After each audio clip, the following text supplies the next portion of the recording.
Hello everyone, welcome back. So we are going to continue the parallel scenario here. So let me create a new example.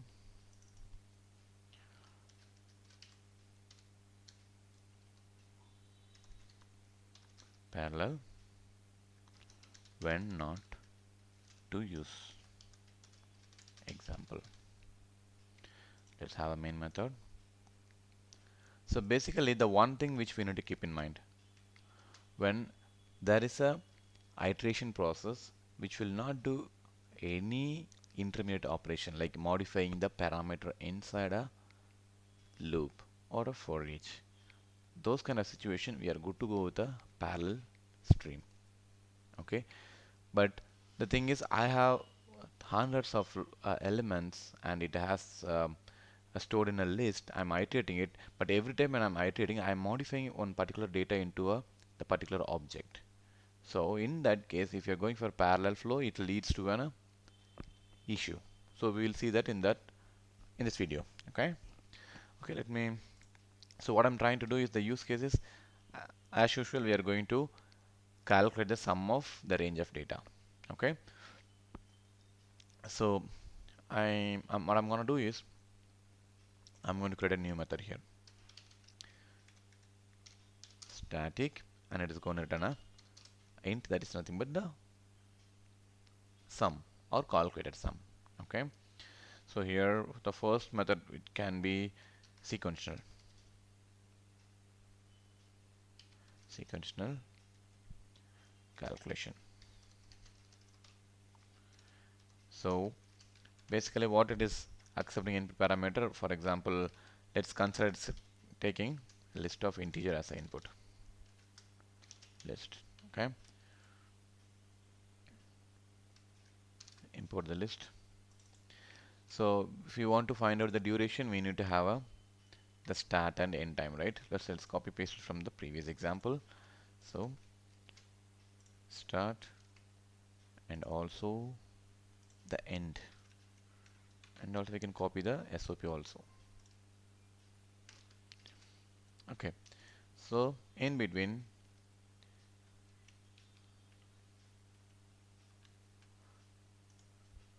we have to implement our logic.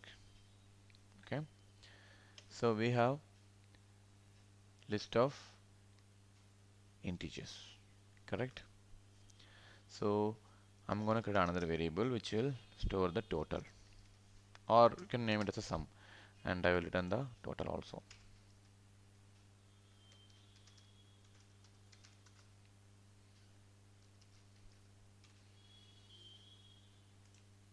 Okay, so I'm going to iterate the list dot stream. Okay, and here I'm not using the parallel stream, I'm using direct stream because it's a sequential calculation. Okay, so I'm going to use a reduce function which will accept the two parameters. The one is the starting point and the second one is the parameters x comma y, and it has to calculate x plus y. Okay, so we are good to go. Okay, let's copy the same method. It's going to be pretty much the same. Just paste it, and this is going to be a parallel calculation. Okay, so I'm going to run the class. First I need to call the method, right? But what I'm going to do, I need to pass the list of integers. So I want to create a list of integer which contains 0 to or 1 to 1000 or 10,000, something like that. Okay, so I'm going to create a, so we can go to the in stream, right, which will help us to create a range of data 1 to 10,000. Okay, and I'm going to collect this as a list.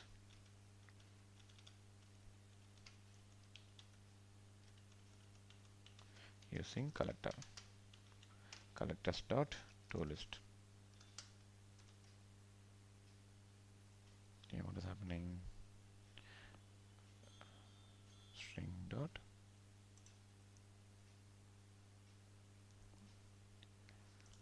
Okay, it is collectors, not collector. Dot to list.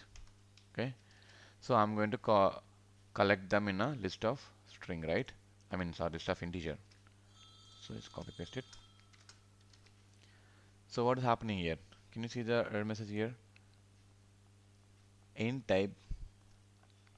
Okay, so the what int stream will do? Int stream will return a primitive integer data, but here we are expecting as a wrapper class integers, right? So what we can do, before collecting the data, we need to box it. Box what will do? It will convert the type, the primitive type into a wrapper class type, correct? Let's do that. So before collecting data, let's box the data. Okay. So now we are good to go. We have the list ready. Let's use the list and we can call the method. So the first method which I'm going to call is sequential method. Sequential calculation and the list. And the second one is parallel execution, and the input is going to be the same list. Okay. So let's run this and see what is the difference here. Right? Let me clear the console. Run it.